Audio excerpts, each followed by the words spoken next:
Welcome to the ForceTremor Eternity Vault Raid Guide. My name is Onato, and in this video we will be covering the Annihilation Droid encounter. For this encounter you will need 1 tank, 2 healers, and 5 DPS for the 8-man version, and double that for the 16-man version. Let's take a look at his main abilities.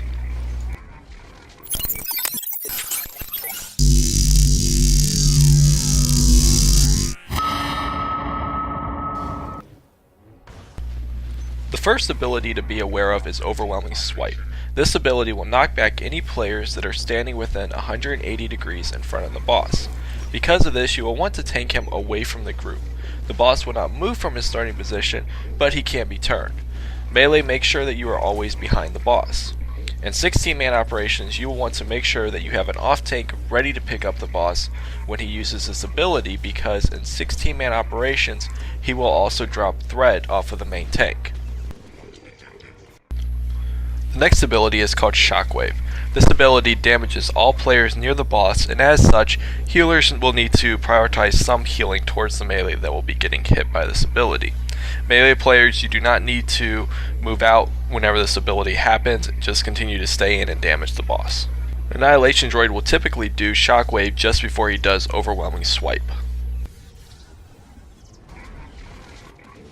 The next ability to be aware of is Rocket Burst.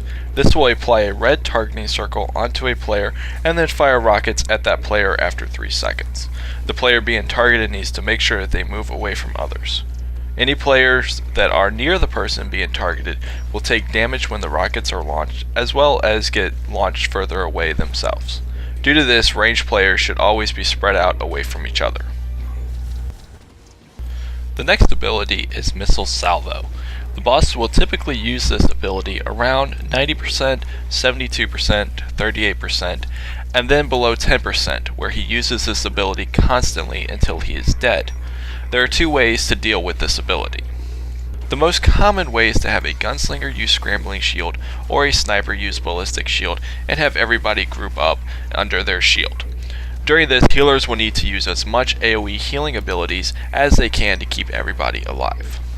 During the next Missile Salvo, if these abilities are not available, players should use their personal shielding devices and use a med pack to survive through the damage, while being able to stay out and continue to DPS the boss.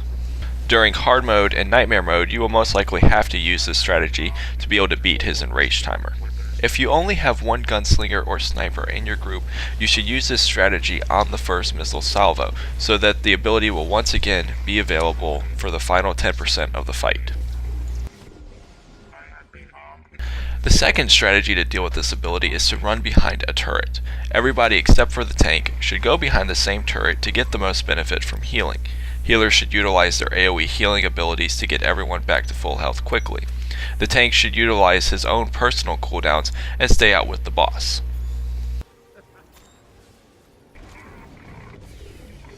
The final ability to be aware of is Storm Protocol. The Annihilation Droid will announce that he is changing tactics, and players will see small red circles underneath of them. You will want to move out of these quickly because rockets will be falling onto them. In the hard mode version, there will be more areas being targeted, requiring a lot more movement. The priority is to move out of these areas, but continue to DPS the boss using instant abilities. Thank you for watching the Annihilation Droid encounter. If you have any questions at all, please come by ForceTremor.com.